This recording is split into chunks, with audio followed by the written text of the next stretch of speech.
Я сначала на камеру скажу, а потом с вами начну. Ну, всегда смотрите мне куда смотреть? на меня. На вас.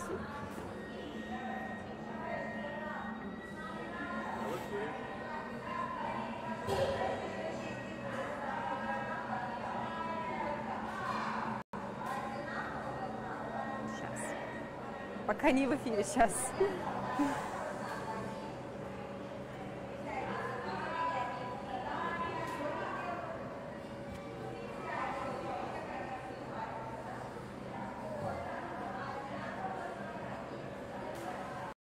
Здравствуйте! Вы смотрите официальный портал мэра Москвы, и сегодня мы в Московском планетарии для нас проведут эксклюзивную экскурсию. Дмитрий, добрый вечер. Здравствуйте. Давайте пойдем по горячим следам. Совсем недавно Московский планетарий отметил свой юбилей. 90 лет, такая значимая дата. Расскажите, как праздновали такое важное событие не только для города, но и, в принципе, для всей нашей страны. Во вторник на прошлой неделе был у нас юбилей. У нас всю неделю проходили разные мероприятия для детей и для взрослых немножко. В этом музее были разные небольшие выставки и стенды интерактивные, которые детей очень привлекали. Плюс были организованы некоторые бесплатные экскурсии, на которые тоже пришли, конечно же, люди к нам. Много было народу? Да, особенно в выходные, в последние выходные было очень много людей. Ну, а на сам праздник во вторник планетарий закрыт по традиции. Вторник у нас выходной, поэтому мы отмечали сами по себе. Ну и давайте, прежде чем перейти к экскурсии по интерактивному музею Лунариуму, да, который находится за нашей спиной, расскажите вкратце историю этого здания, этого места. 90 лет нам исполнилось, как мы знаем, как раз ради этого мы здесь и собрались. И вот в 1928 году еще было начато строительство планетария. Получается, всего около года ушло на постройку этого комплекса. Он был изначально не таким большим, как сейчас. Но самая главная часть планетария построилась еще тогда, 90 лет назад. Это большой звездный зал, конечно, то место, ради которого люди в основном сюда и приходят. Это место, где люди могут посмотреть на звездное небо. Не совсем настоящее, конечно. В Москве плохо видно звезды. В этом и изюминка нашего планетария. Мы позволяем увидеть звезды, не уезжая далеко от города, при любой погоде. И это небо, которое практически такое же, как настоящее звездное небо, где-то в горах, где видно тысячи звезд, Млечный Путь, планеты, некоторые туманности и галактики. И вот 90 лет назад руководство нашей страны решило, что необходимо просто людям, вот 20-е годы, представьте себе, там не так уж хорошо все было с жизнью людей, но решили, что необходимо людям развиваться умственно, знать астрономию, и поэтому был построен планетарий, первый в Советском Союзе и 13-й по счету в мире. В Германии появились вообще-то первые планетарии, тогда же в 20-е годы. Именно в Германии было налажено производство приборов, которые вот это красивое звездное небо показывают. Нигде больше такого не было. Именно в Германии их начали производить, и мы из Германии заказали такой прибор. Много планетариев уже открылось в Германии к тому времени. Вот. Их там было даже несколько. Да, несколько, 10 планетариев в Германии. И наш это 13-й планетарий по счету в мире. Германия, Австрия, Италия. Наш 13-й. Теперь, в современное время, планетарий сильно разросся, надо сказать. Он долгое время реставрировался, реконструировался. Здание решили сохранить. Вот то самое, которое было 90 лет назад построено. Это памятник архитектуры сейчас. И было решено все это здание планетария поднять вверх на 6 метров. Это происходило уже не так давно, в 21 веке, в нулевых годах. Его подняли, довольно сложная операция происходила. То есть купол сохранился почти в первозданном виде. Бывший первый этаж планетария, правда, при этом оказался на втором этаже теперь. И вот этого помещения не было раньше. То есть мы в новых помещениях планетария сейчас находимся. Именно здесь сделали интерактивный музей Лунариум, где экспонаты уже взаимодействуют с посетителями, а посетители с экспонатами. Значит, мы сейчас будем с вами проводить разные эксперименты и посмотрим на законы физики и немного об астрономии в этом ключе поговорим, только уже с такой не только научной, но и экспериментально-познавательной стороны, немножко с развлекательной стороны, поэтому и детей привлекает этот музей. Они могут не знать физику, не учиться еще в школе даже, тогда немало, конечно, чего поймут из того, что здесь происходит, но для учеников младших классов здесь вполне интересно и понятно, потому что они могут уже проникаться физикой с малых лет. Ну, я думаю, что не только школьникам здесь интересно, и нам тоже Конечно, здесь будет на интересно. самом деле взрослым даже более интересно. Да, здесь... Главное подход, главное, чтобы люди понимали, что именно они делают, к чему именно посвящены эти эксперименты. Да. Ну тогда давайте начнем уже. Не Давайте терпится с самого посмотреть. масштабного Да? нашего экспоната мы начнем. Это маятник Фуко. Это действительно огромный по размерам экспонат. Специально для него на крыше планетария построили такую пирамиду из стекла и железа высотой несколько метров, чтобы этот маятник висел как можно выше, чтобы длина его троса была максимальная. И вот, этот маятник называем маятник Фуко. Он сделан для того, чтобы мы могли увидеть своими глазами вращение Земли. И вообще-то это повторение эксперимента Леона Фуко. Это исторически важный опыт. Люди в середине 19 века смогли наконец-то впервые в своей истории увидеть своими глазами, что Земля вращается. Сейчас мы можем в космос полететь и посмотреть со стороны, как вращается Земля. Тогда это было недоступно. Ну, конечно, люди догадывались, что Земля вращается, и поэтому меняются день и ночь, поэтому звезды двигаются по небу. Люди уж тогда понимали, что это не Солнце вращается вокруг Земли, но вот доказать это смогли в 1851 году. Повторим сейчас этот эксперимент. Давайте. Для начала мы должны увидеть, что мы имеем действительно длинный и тяжелый маятник. Мы его так и называем маятник Фуко, в честь того самого ученого, который первым провел такой эксперимент. Вы можете не поверить, но вот этот шарик весит 50 килограмм. Это важно. Важно, что такой тяжелый маятник нам будет именно полезен в эксперименте. Длина троса 16 метров.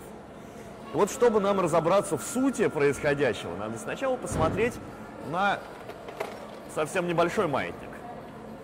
И мы увидим очень простое его свойство, но очень важное. Если я его подвешу и раскачаю вот так, он будет все время качаться в одном направлении. Я могу поворачивать указку. Это никак не повлияет на сам маятник, смотрите.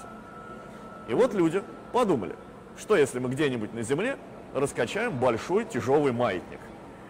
Нам бы теперь хорошо представить, что мы полетели в космос и смотрим со стороны на эту картину. И вот как я сейчас в руке показывал маятник, также где-то из космоса в бинокль мы увидели, что маятник на Земле качается. И он будет качаться также все время в одном направлении. Получается, он не будет поворачиваться вместе с Землей? Да, действительно, не будет. Вся Земля вместе с нами, вместе с планетарием и всеми, кто здесь находится, вращается. А маятник не будет этого делать. Но пока он подвешен здесь, конечно, он вращается вместе с нами. Значит, для начала нашего эксперимента надо его отпустить. Притом, это не совсем простая задача. Представьте, я буду резать эту веревку ножницами, и у меня случайно дрогнет рука. И я его качну в бок, и весь наш эксперимент на смарку. Мне снова придется его подвешивать, ждать, пока он остановится, прекратит свои колебания и начинать все заново. Поэтому для максимальной точности будем эту открывать веревку, огонь в планетарии. Да, мы пережжем эту веревку. Но к тому же это классический способ запуска маятника. Также сам Леон Фуко запустил свой эксперимент в Парижском пантеоне в 1851 году. Итак, начинаем.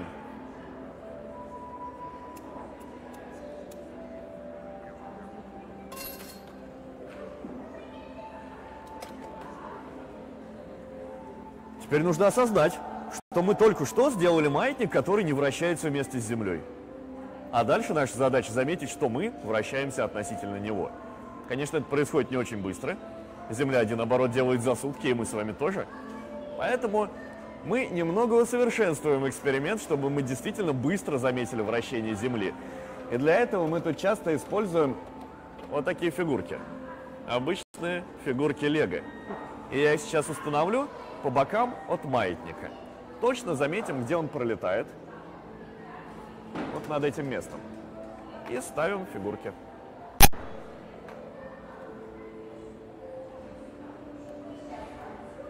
Итак, Сейчас мы сделал. будем доказывать, доказывать, что Земля вращается. Да, да, мы докажем, мы не только докажем, мы увидим своими глазами, что Земля вращается. Специальные фигурки я поставил недалеко от маятника, с двух сторон от его острия. И теперь можем предположить, что древние люди были правы, и Земля не вращается, еще, может быть, она даже плоская в центре мира. Тогда мы ничего интересного здесь не увидим. Маятник так и будет пролетать между фигурками, он уже никуда сам не поворачивается. А если Земля вращается, весь наш планетарий за минутку буквально чуть-чуть повернется вместе с Землей. Вся Земля повернется. А маятник нет. И тогда... Как определяется, в какую сторону Земля вращается? Вот, заодно мы увидим, в какую сторону. Увидим, да? Да, одну из фигурок маятник сбивает. Соответственно, это для нас четкое доказательство и свидетельство того, что Земля вращается. И вот теперь мы можем подумать. Красная фигурка сбита. Значит, Земля поворачивалась вот в этом направлении. Вся Земля против часовой стрелки. Вот это верно, если мы в северном полушарии Земли, где мы сейчас и находимся. Если мы были в южном полушарии Земли, там все задом наперед, кверх ногами, и мы бы тогда увидели, что Земля по часовой стрелке вращается. То есть этот эксперимент там по-другому немножко проходит. Но тоже можно увидеть вращение Земли подобным способом. Что ж, теперь мы остановим маятник и перейдем к следующему эксперименту. Хорошо.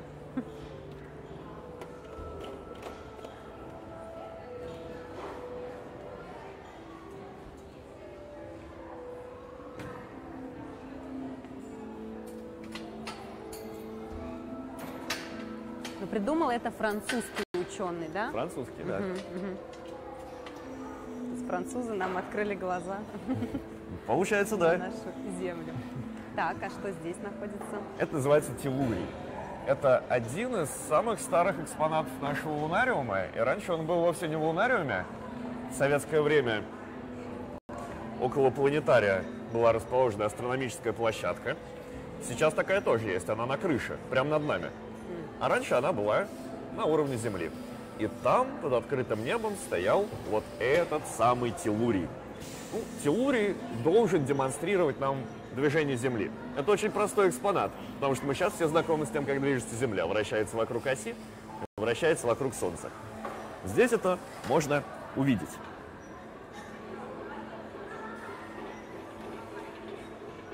Конечно, сильно ускорено, но мы наблюдаем движение Земли.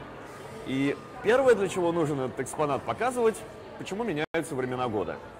Мы можем за этим сейчас проследить. Но первое, что мы должны проследить, мы посмотрим, как движется наша вот эта Земля и есть ли отличие от настоящей. Смотрите, постепенно наш земной шар двигается по окружности вокруг Солнца, как можно догадаться, и Солнце здесь в середине нашей окружности, и вот солнечные лучи. Если мы говорим про настоящую Землю, она вращается все-таки не по окружности, верно? Мы в школе еще проходили, что Земля вращается по эллипсу, по эллиптической орбите. Также делают и другие планеты Солнечной системы. У Земли вообще эта орбита похожа на окружность, но все-таки она немножко вытянутая, и расстояние между Землей и Солнцем со временем меняется. И дальше, остановившись на этом, многие люди забывают, чему их дальше учили в школе. Например, и думают, я забыла уже так. И думают, что вот Земля иногда ближе к Солнцу, значит, у нас лето в это время, когда-то она дальше от Солнца, у нас зима в это время. В принципе, довольно логичный вывод. Ну, да, ближе должно быть теплее, дальше холодней. Но только это неправильно. Времена года совсем с этим не связаны. Оказывается, расстояние между Землей и Солнцем меняется, но очень незначительно, поэтому для нас это практически незаметная вещь. А в смене времен года самое важное то, что земная ось наклонена. Это можно заметить у нашего экспоната. Здесь мы можем условно провести ось вращения Земли, и она действительно расположена не ровно, а под наклоном. Поэтому, когда нам на нашей маленькой Земле декабрь или январь, как здесь подписано, у нас северное полушарие Земли получается отвернуто от Солнца, на него попадает меньше солнечного света, а визуально в обычной жизни мы видим это так. Солнце низко над горизонтом движется зимой всегда. Вот это как раз из-за наклона земной оси.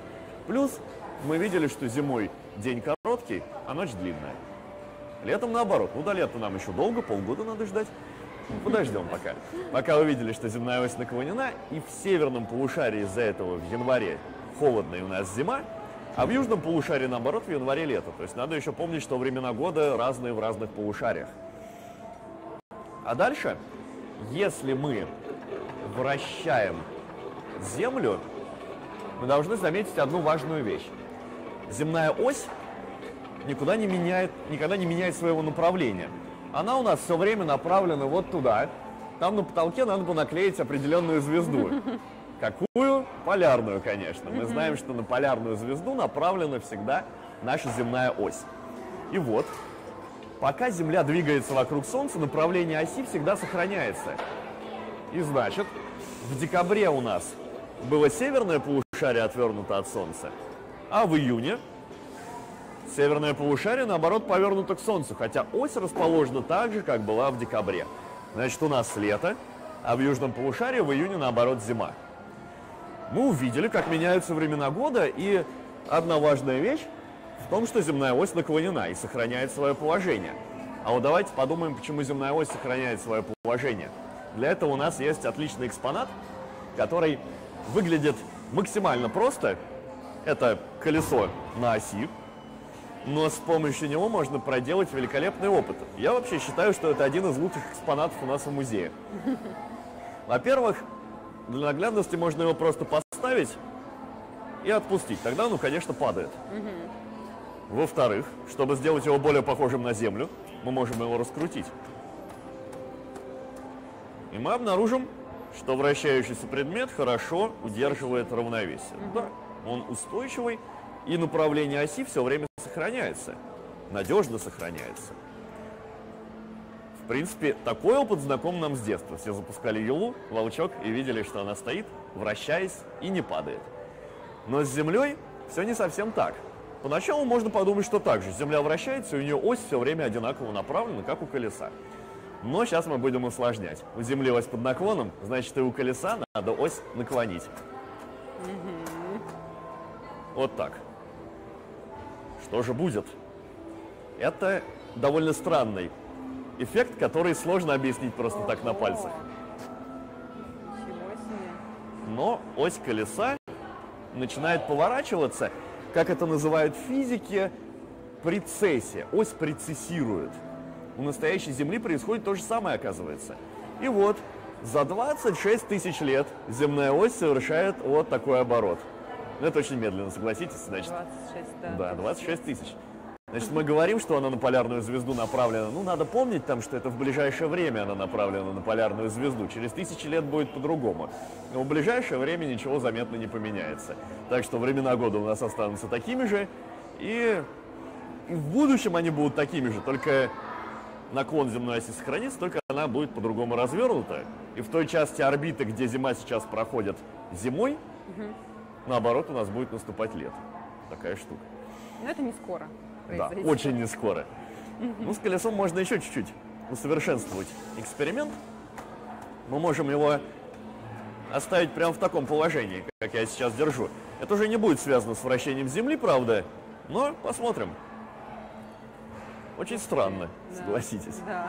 Но ради таких странных вещей, наверное, у нас и созданы эти экспонаты. Так. Что ж, мы поговорили про вращение Земли. Ну, что мы узнали сейчас? Мы узнали, что с помощью обычного только большого тяжелого маятника можно доказать, что Земля вращается, оказывается, прям своими глазами это увидеть. Мы увидели, что времена года меняются, оказывается, потому что земная ось наклонена. И увидели, что земная ось еще и поворачивается постепенно, прецессирует. Давайте теперь смотреть на какие-то эффекты, которые возникают у нас в земной атмосфере. И для этого переместимся к соседним экспонатам. Так, что мы сейчас увидим? Сейчас мы подойдем к генератору, который создает, можно сказать, облака. Ну, когда обычно сюда подходят люди, они довольно быстро разбираются, что надо сделать, просто нажать сюда. Да, несложно разобраться. Да. И видят, что отсюда что-то вылетает. Они говорят обычно «о», «дым» или «о», «пар». Ну, дыма там все-таки нет, там у нас ничего не горит, все нормально. На пар это похоже. И тут в игру вступает такое маленькое заблуждение, которое нам вообще не важно в обычной жизни, но мы часто называем что-то паром, верно? И из чайника у нас пар вылетает вот здесь. Ну, такая проблема, мы никогда в жизни не видим водяной пар. Он прозрачный. Вот, в воздухе вокруг нас полно водяного пара, но мы его не видим. А что здесь тогда? Водяной пар у нас образуется внутри. Там, правда, горячо, там вода нагревается, она испаряется при этом, и получается водяной пар. Если мы туда прям внутрь заглянем, мы не будем этого делать, но там не видно водяного пара, я вас уверяю. Поверим вам на да. слово. Но эффект начинается, когда наш пар вылетает в холодный воздух, вот сюда. Он, остывая, превращается обратно в капельки воды. Значит, мы получаем вот такие облачка, которые состоят именно из капелек воды, поэтому мы их видим. И чтобы сделать красивое облако, надо накопить побольше водяного пара внутри, и потом его так потихоньку выпустить. Кольцеобразное облако очень хорошо держит структуру, оно взлетает, оно на самом деле может долететь до самого потолка планетария, вот туда на 6 метров вверх подняться и сохранить свою структуру. Конечно, оно рассеивается со временем, потому что эти капельки воды, взлетая вверх, начинают снова испаряться и исчезают. Мы можем немного поговорить про то, как возникают настоящие облака на небе. Мы же сделали только маленькое облачко. Но на самом деле это уже нам раскрывает суть настоящих больших облаков. Наверное, даже юные наши зрители знают, что вода с поверхности Земли постоянно испаряется, и слышали такие слова «круговорот воды в природе». Значит, когда солнечный свет или другая энергия нагревает воду, она превращается в пар. И поэтому вокруг нас действительно полно водяного пара всегда, где бы мы ни находились. Может быть, только в самой-самой засушливой пустыне его практически нет. Везде он есть, но мы его не видим. И вот когда он поднимается высоко, он попадает в такие области нашей атмосферы, где температура ниже, чем здесь, у Земли. Там воздух холоднее наверху. Поэтому там наш водяной пар начинает превращаться в капельки воды, а зимой температура настолько низкая, что он превращается там в кристаллики льда. Соответственно, у нас получаются облака, которые мы красивыми видим на небе. Ну, а дальше, когда капельки становятся крупными, они уже не могут там висеть, и они падают вниз. Получается дождь, и вот замыкается наш круговорот воды. Она в виде пара поднялась наверх, потом выпал дождь, и снова у нас вода в озере. И потом снова испаряется. Ну, кое-что же интересное еще бывает в облаках, правда? Там дождь, бывает снег, да, бывает а бывает что-то жизни. громкое. Да. Бывают молнии, которые красивые, но немного страшные. Это правда, даже но иногда у нас есть не страшная молния, у нас есть маленькая, аккуратная, такая домашняя молния. Мы даже не сомневались, что она у вас есть. Как красиво. Это не опасно? Не опасно, потому что стекло не проводит электричество, значит, мы можем спокойно трогать молнию. Но не саму молнию, получается, мы не можем до нее дотронуться, можем дотронуться только до стекла. А ощущение, как будто мы прям ее трогаем. Но тем смотрите, не менее прям... разряд поступает. Да, он прям стремится к моей руке. Потому что, оказывается, и по мне, и по вам сейчас течет электрический ток. Внезапно, когда мы стоим рядом с этим шаром. Мы заряжаемся. Почти. Ну, все-таки на нас не накопится электричество, но оно через нас проходит постоянно. Потому что этот шар источник очень мощного электрического поля. И электрическое поле – это такая штука, которая начинает двигать заряды, электроны во всех предметах, которые могут проводить ток. Вот человек может проводить ток, и мы с вами, и остальные люди могут, поэтому нам опасно сувать пальцы в розетку. Если бы мы не проводили ток, мы бы могли это делать сколько угодно. А так нет, увы. И здесь мы, пожалуй, не будем проверять, что по нам с вами течет ток, но можем проверить, что он течет по какому-нибудь хорошему проводнику. Вот алюминиевая фольга. Она из металла, из алюминия. А это металл, который отлично проводит ток. Есть, конечно, и лучше, но алюминий тоже очень хорош. И пока я ее разложил здесь, по ней течет ток, но мы этого не видим. Мы обычно не видим, как по проводам течет ток. Ну как это можно заметить? Вот когда мы, не надо так делать, но если мы в розетку что-нибудь засунем, там начнут искрить, яркие вспышки будут. Ну, также можно сделать и здесь. Но тут это безопасно, в отличие от розетки. Можно поднести, точно, проверено многими годами. Можно поднести что-то металлическое. Ух ты. И здесь видно электрическую дугу. Она не Ничего очень себе. большая. Ее можно попробовать вытянуть длиннее, но она разрывается на каком-то моменте. Вау. Это похоже на сварку. Да, почему, Ну, на почему сварку так не- происходит? То есть, получается, металл, он берет на себя ток, как через фольгу? Ведь Да. если мы на стекло положим, у нас же этого не произойдет. Ну, верно, через стекло такое не происходит. А вот сейчас ток течет и по фольге, и по ключу. И поэтому между ними возникает напряжение, и там возникает электрическая дуга. Ага. Вот на сварку нельзя смотреть, на эту можно, потому что она маленькая, не очень мощная, и ничего с нашим зрением от этого не происходит. Но если по нам течет ток, то если я палец сюда поднесу, наверное, я тоже смогу сделать электрическую дугу. Но Я это не буду будет так больно. делать. Да, потому что будет больно. И мы можем проверить, почему будет больно. Не просто потому, что меня ударит током. Тут не такое уж высокое напряжение все-таки. А потому что эта электрическая дуга очень горячая.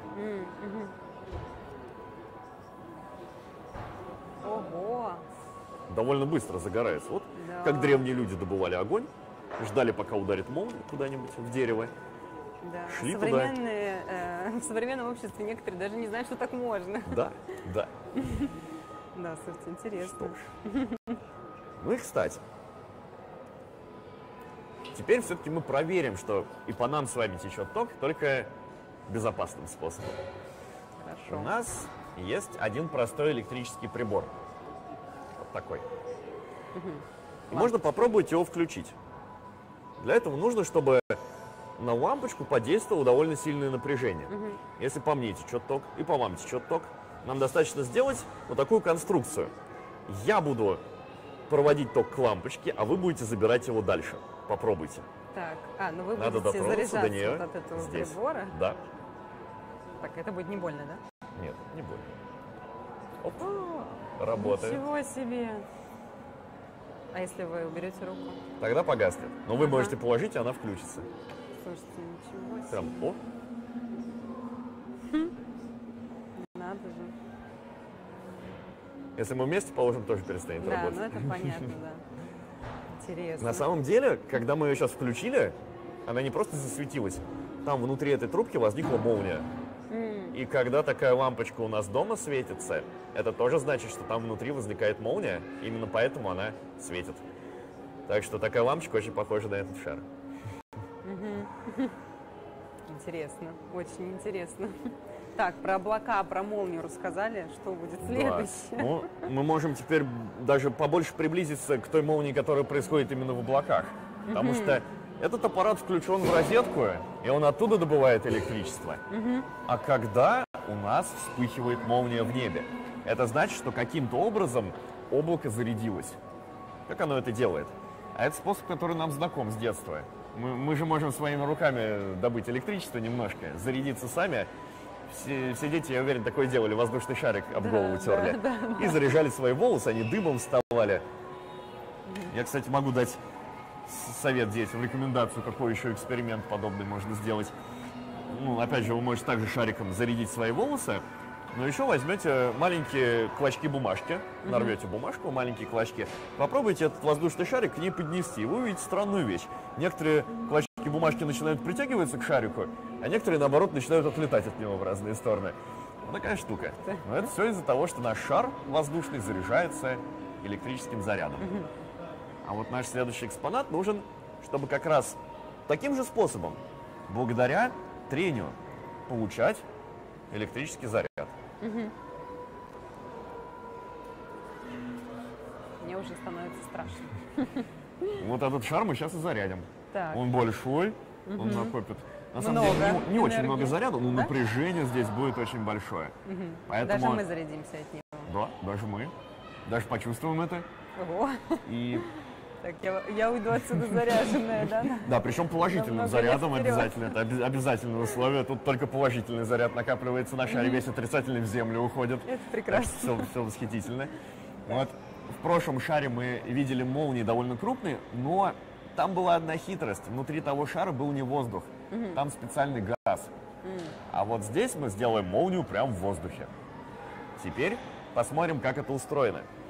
У нас Так. Есть лента внутри, которая сейчас начнет двигаться.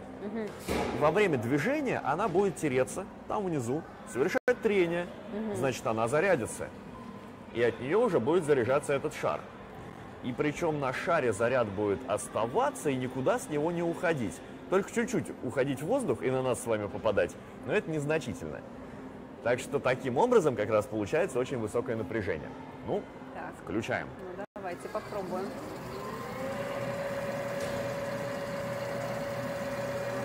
Эффект виден наверху шара, там Да. волосы встают дыбом. Да. У нас не станут дымом. А посмотрим. Дальше.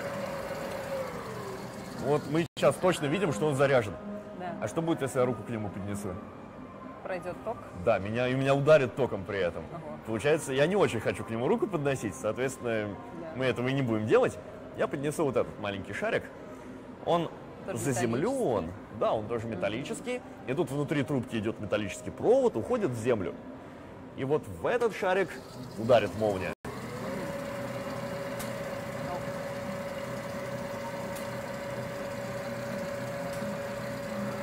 Если мы подольше подождем, он зарядится лучше, и молния будет крупнее. Да. Это уже не тот ток, который проходит между нами, людьми. Да. Это точно.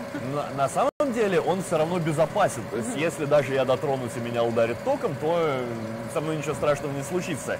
Но это не очень приятно, все-таки я вас уверяю, я пробовал. Так что руками его лучше не трогать. Но не трогать его, пока он заряжен. А вот сейчас я его разрядил полностью. Вы хотите рискнуть? И если я теперь до него дотронусь, Так. ну, пока ничего не произойдет. А вот если я дотронусь и включу, я буду заряжаться вместе с ним.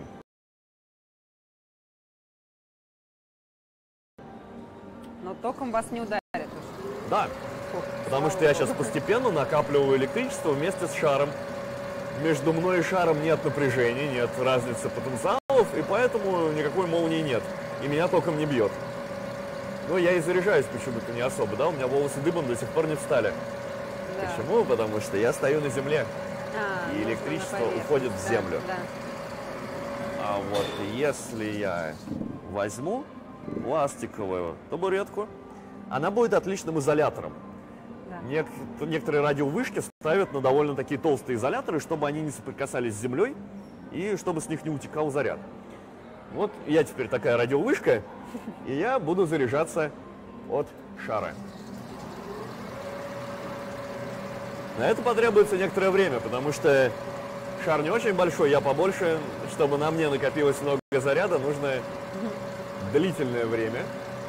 Но я, например, уже начинаю чувствовать, А что мы тоже видим волосы уже. у меня шевелятся. Мы уже видим. Да. Кстати, можете провести опасный эксперимент. Смотрите, если вы поднесете вот так палец к моим волосам, только не очень близко, ну, сантиметров 15-20 надо расстояние оставить, тогда вы увидите эффект, как с моих волос на ваш палец стекает ток. Ого. Ничего себе. Вау. И трещит, слышите? Да, И я озоном еще запахло. Да. Вот это как раз маленькие электрические разряды, которые сейчас происходят в воздухе, делают такой треск, создают озон из кислорода и заодно приглаживают мои волосы. А сейчас я встану обратно на землю, все-таки, чтобы разрядиться. Нельзя долго заряжаться просто. Да, давайте Опасно не для будем здоровья. усердствовать. Я шучу, но... Ну, на всякий случай. О, Вот сейчас с меня все утекло в землю, Да. поэтому я разрядился, ну, почти. Если я за батарею потрогаю, меня еще немножко ударит током, но совсем чуть-чуть. Как от того, что кошку погладили, зарядились, и потом за батарею тронули, и чуть-чуть маленькая искра проскочила. интересно.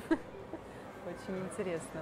Так, Ну, куда с мы электричеством, я думаю, на этом все, верно? Мы посмотрели на один электрический, Я на думаю, второй электрический достаточно экспонат. вполне Наши посетители... экспериментов на сегодня. Да, наши посетители на самом деле найдут тут еще несколько электрических экспонатов. Но мы давайте сейчас попутешествуем немножко. Астрономическая часть нашей программы. Такое небольшое путешествие по Солнечной Улетаем в системе. космос. Да, улетаем в космос, но не на ракете, хотя это тут тоже возможно почти.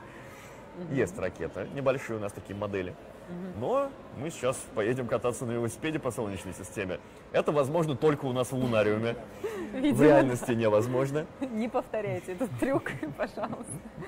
Так, ну давайте попробуем отправиться на велосипеде.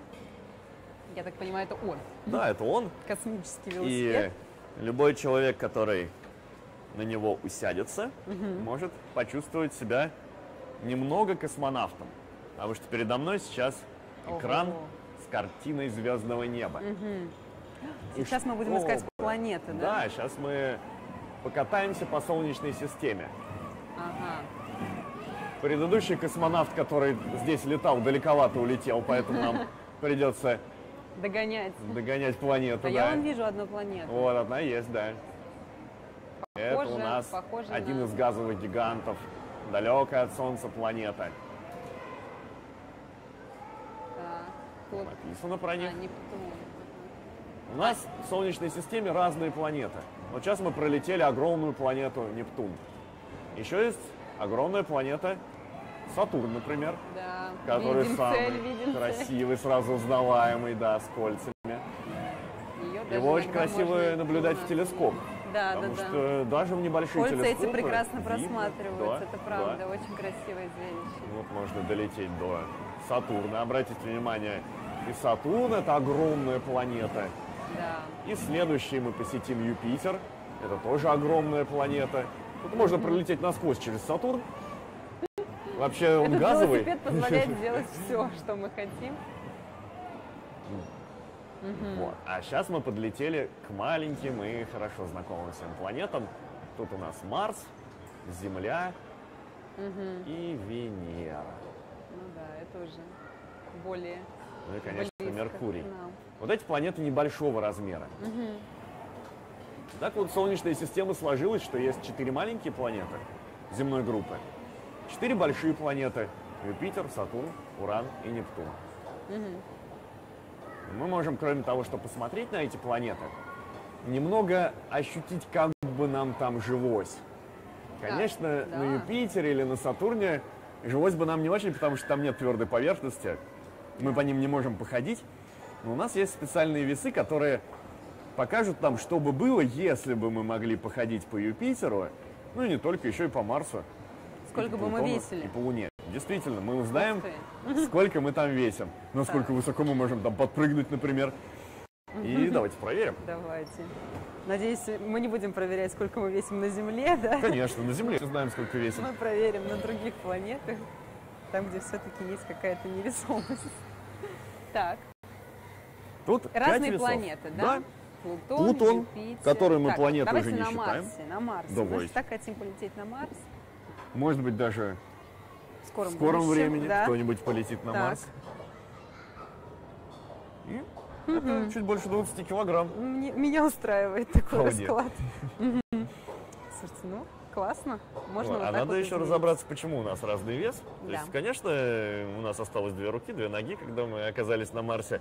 Но сам Марс меньше, чем Земля. Вот тут можно сравнить как раз. Есть глобус Марса на весах, а вот там глобус Земли, который чуть больше. Примерно в 2 раза отличается.